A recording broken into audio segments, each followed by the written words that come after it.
ترقی کے 3 زینے۔ ایک دن ایک پروفیسر ایک جوتا پالش کرنے والے بچے کے پاس سے گزر رہے تھے۔ بچہ جوتا پالش کرتے ہوئے بولا، ماسٹر صاحب، کیا میں بھی بڑا آدمی بن سکتا ہوں؟ پروفیسر نے مسکراتے ہوئے جواب دیا، دنیا کا ہر شخص بڑا آدمی بن سکتا ہے۔ بچے نے فوراً پوچھا، کیسے؟ پروفیسر نے اپنا بیگ کھولا، اس میں سے ایک چاک نکالا اور کھوکھے کی دیوار پر دائیں سے بائیں 3 لکیریں کھینچ دیں۔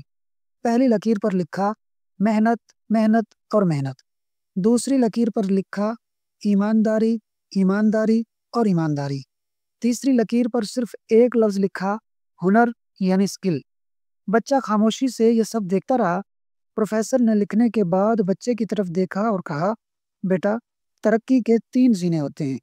پہلا زینہ محنت۔ آپ جو بھی ہیں، اگر آپ صبح، دوپہر اور شام 3 اوقات میں محنت کر سکتے ہیں تو آپ کامیابی کی پہلی سیڑھی پر قدم رکھ چکے ہیں۔ جو بھی کام کرو، چاہے دکان ہو، فیکٹری، دفتر یا کھوکھا، اسے سب سے پہلے کھولو اور سب سے آخر میں بند کرو۔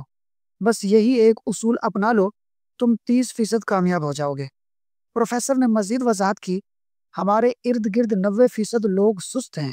جیسے ہی تم محنت شروع کرو گے، تم ان 90% سست لوگوں سے الگ ہو کر 10% محنتی لوگوں میں شامل ہو جاؤ گے اور کامیابی کے اہل بن جاؤ گے۔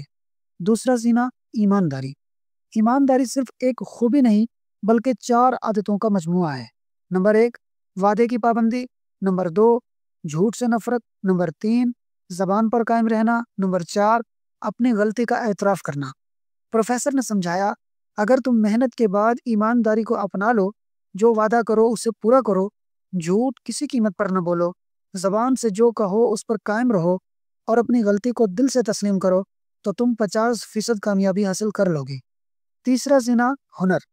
اب صرف 20% باقی رہ گیا، اور یہ 20% تمہارا ہنر، تمہارا پروفیشنلزم اور تمہاری مہارت ہے۔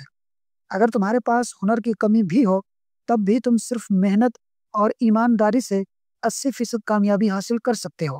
لیکن اگر تم سست اور بے ایمان ہو تو دنیا کا بہترین ہنر بھی تمہیں کامیاب نہیں بنا سکتا۔